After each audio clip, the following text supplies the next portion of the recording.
Hello everyone, welcome to my channel. Please subscribe and hit the bell icon. Alex and Spencer in 1923's finale gives Yellowstone its second version of heaven. Alexandra, Julia Schlaepfer, and Spencer Dutton's Brandon Sklenar romantic ending in 1923 Season 2's finale gives the Yellowstone saga its second version of heaven. After taking separate arduous journeys to Montana in 1923, Spencer and Alex are finally reunited in 1923's epic finale, but only for a brief time. Alex soon dies of complications from frostbite and hypothermia after giving birth to their son, John Dutton Hugh. Spencer exacts revenge on Donald Whitfield, Timothy Dalton, for Alex's death before inheriting the Yellowstone Dutton Ranch. While Taylor Sheridan's flagship Yellowstone series was a 21st-century neo-Western, Yellowstone's prequels, 1883 and 1923, follow more traditional Western genre tropes. However, Sheridan underscores 1883 and 1923 with spirituality and philosophical musings about the West and man's place on Earth. In 1883's finale, Elsa Dutton, Isabel May, tragically dies from an arrow wound in the arms of her father, James Dutton, Tim McGraw. 1883's closing moments reveal that Elsa went to her version of heaven, which is unique to each person. Elsa's eternal joy is riding the boundless West with her Native American husband, Sam Martin Sensmeyer. 1923 Season 2's finale proved heaven in the Yellowstone saga isn't exclusive to Elsa Dutton. In the Titanic-like final moments of 1923, Spencer Dutton is reunited with Alex after his death in 1969 at the age of 80. In Alex and Spencer's ideal afterlife, they are back on the British ocean liner they sailed on in 1923 Season 1's finale. Of course, Alex teased Spencer, "What took you so long?" But the couple are once again young and beautiful, enjoying the happiness in their heaven that life denied them in 1923. 1923 also confirms Elsa's narration that each person's version of heaven is specific to them in the Yellowstone saga. There's no uniform version of the afterlife. Elsa and Sam live in their heaven the way they lived in 1883, but without the violence and tragedy that hounded them on the Oregon Trail. Spencer and Alex get a perfect version of the 1920s Grand Ball that they only fleetingly enjoyed in 1923 Season 1's ending before they were unjustly separated. With 1923 now over, the Yellowstone saga is moving on to more spin-offs, including the next prequel planned by Taylor Sheridan, 1944. Set 20 years after the end of 1923, 1944 will follow the Duttons during World War II, and will likely center on Spencer and Alex's son, John Dutton II, who will be about 20.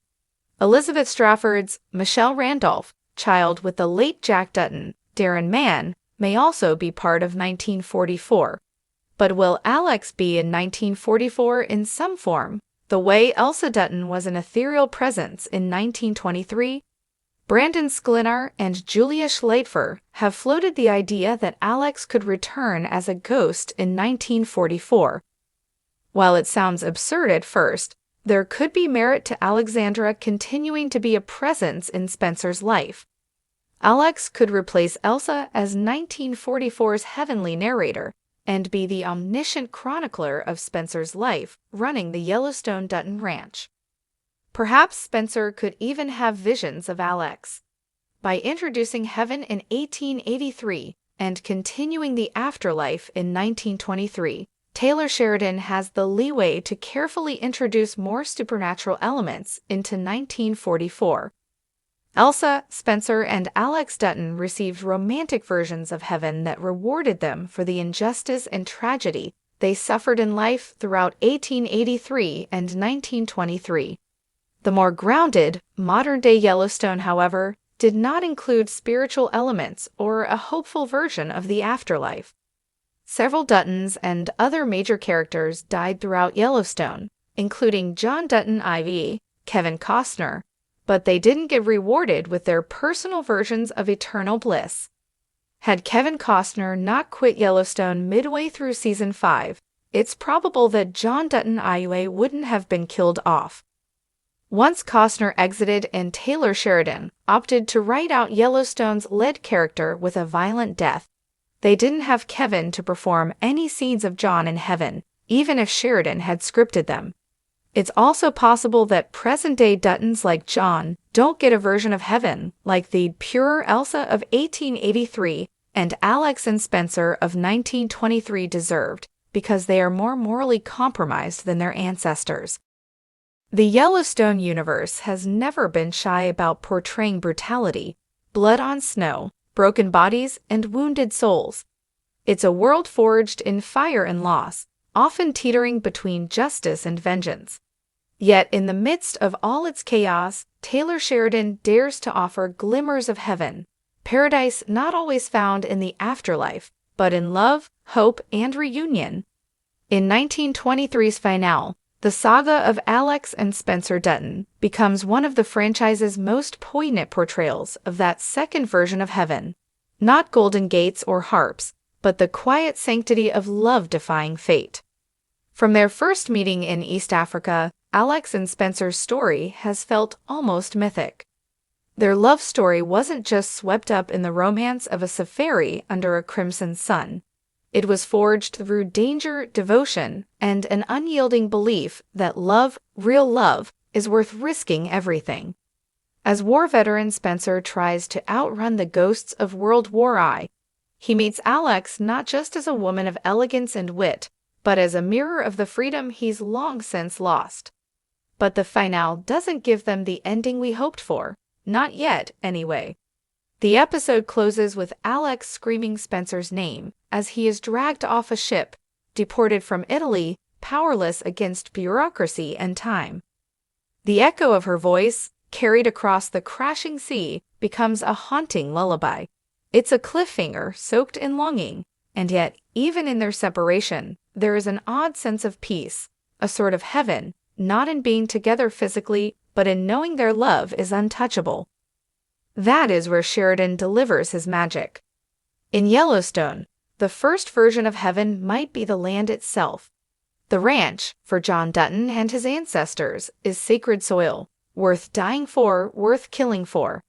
It's a heaven men must protect from the erosion of modernity, politics, and greed. But in 1923, the Dutton legacy stretches across oceans and continents. Spencer, the black sheep, the soldier-turned-hunter, brings us to a new kind of heaven, one that isn't tethered to a place, but to a person. For Spencer, heaven is Alex. And for Alex, heaven is the fierce idea that love is more powerful than distance, class, or even fate. When she boards that ship with Spencer, defying convention and risking scandal, she doesn't just choose love, she chooses a different world. One not defined by privilege or tradition, but by emotional truth. Their journey, across deserts, through storms, and now into separation, is a modern-day odyssey. And like Odysseus and Penelope, theirs is a love built to survive distance and time. This is where the show diverges from its brutal roots. Yes, there's still violence, tragedy, and injustice. But in these two characters, Sheridan gives us something he rarely allows, a sanctuary. A story within the story, where love is not a transaction or a casualty, but a reason to fight.